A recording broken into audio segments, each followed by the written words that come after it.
Assalamualaikum warahmatullahi wabarakatuh. Bismillahirrahmanirrahim. Perjalanan menuju rumah Rasulullah Shallallahu Alaihi Wasallam untuk melihat seluk-beluk kehidupan dan tata krama pergaulan beliau merupakan perjalanan yang sangat diidamkan setiap orang. Terlebih lagi bila diniatkan untuk menggapai pahala di sisi Allah Subhanahu wa Ta'ala. Sebuah perjalanan yang syarat ibrah dan pelajaran, penuh teladan dan anutan, yaitu perjalanan melalui kitab-kitab dan riwayat-riwayat dari lisan para sahabat. Sebab kita tidak dibolehkan melakukan perjalanan jauh ke suatu makam atau rumah beliau atau ke tempat-tempat lainnya selain ketiga masjid, sebagaimana yang disebutkan Rasulullah SAW dalam hadis. La tushaddur lihalu illa ila salasati masajid, al-masjidil haram, wa masjidi hadza, wa masjidil aqsa. Perjalanan tidak boleh dikukuhkan kecuali ketiga masjid, Masjidil Haram, masjidku ini, atau Masjid Nabawi, dan Masjidil Aqsa. Muttafaq alaih. Kita wajib menaati perintah Rasulullah SAW dengan tidak mengadakan perjalanan secara khusus kecuali ketiga masjid tersebut. Bukankah Allah Subhanahu wa Ta'ala telah berfirman, "Wa ma atakumur rasulu fakhuduhu wa ma nahakum anhu fantahu wattaqullah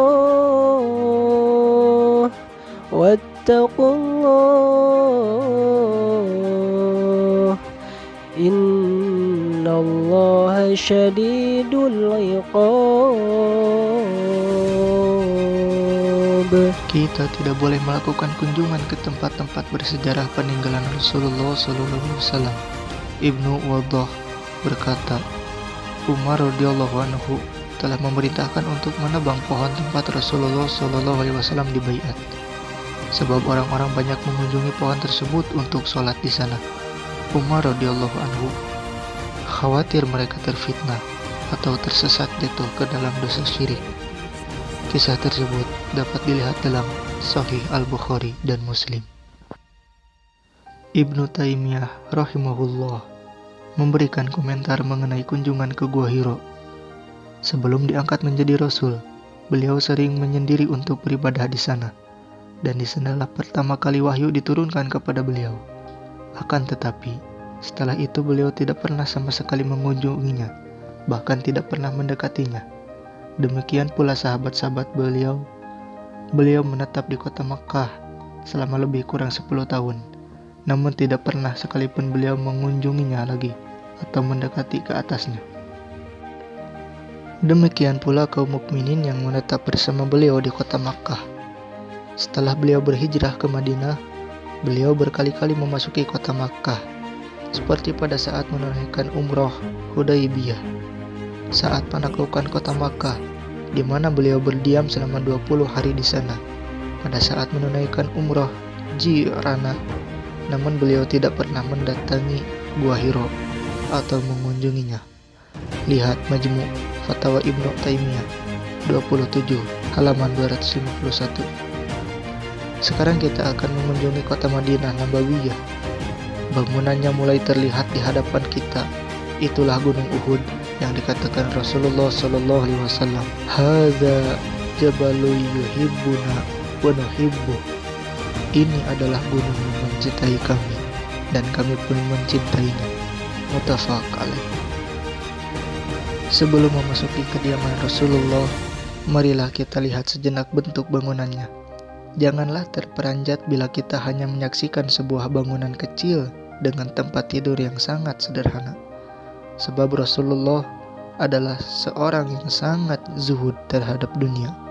Beliau tidaklah menolehkan pandangan kepada kemewahan dan gemerlap harta benda dunia.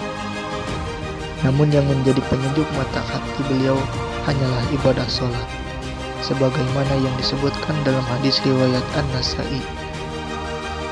Beliau berkomentar tentang dunia sebagai berikut. Mali walid dunya ma ana fid dunya illa karakib sara fi yaum saif fastadalla tahta syajarati sa'atan min nahar thumma roha wa tarakaha. Aku tak tertarik dengan dunia. Kehadiranku di dunia hanyalah bagaikan seorang pengendara atau pengelana yang tengah berjalan di panas terik matahari, lalu berteduh di bawah naungan pohon beberapa saat, kemudian segera pergi dan meninggalkannya untuk kembali melanjutkan perjalanan. Diriwayatkan oleh At-Tirmidzi. Sekarang kita sedang berjalan menuju kediaman beliau, seraya mengayunkan langkah di jalan-jalan kota Madinah. Itulah kamar-kamar istri beliau mulai tampak. Kamar sederhana yang dibangun dari pelepah kurma dan polesan tanah. Sebagian lagi dengan batu yang ditata sedemikian rupa, sementara bagian atasnya dipayungi dengan atap dari pelepah kurma. Al-Hasan mengisahkan kepada kita, aku pernah masuk ke dalam rumah-rumah istri Rasulullah SAW pada masa khilafah Utsman bin Affan. Langit-langit rumah tersebut dapat aku jangkau dengan tanganku.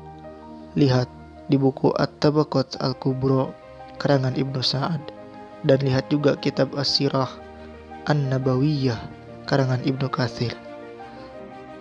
Sungguh, kediaman beliau adalah rumah yang sangat sederhana dengan beberapa kamar yang kecil, namun penuh dengan cahaya keimanan dan ketaatan, syarat dengan wahyu dan risalah ilahi. Wassalamualaikum warahmatullahi wabarakatuh.